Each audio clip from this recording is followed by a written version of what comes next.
Hello, this is Ahmed Samir, and in today's video we will continue talking about the conceptual framework. Specifically, we will talk about the sections of the framework. But before talking about those sections, we will talk about what this framework does.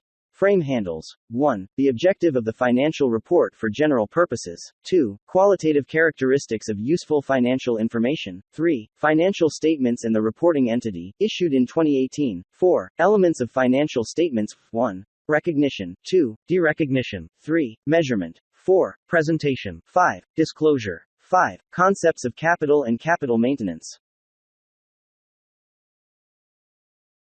Thus, it can be said that the framework is divided into 4 chapters.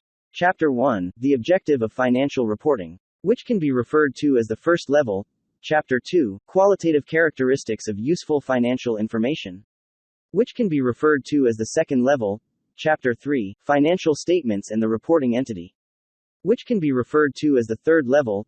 Chapter 4, the elements of financial statements, which can be referred to as the fourth level. In the following videos, we will talk about each of these chapters.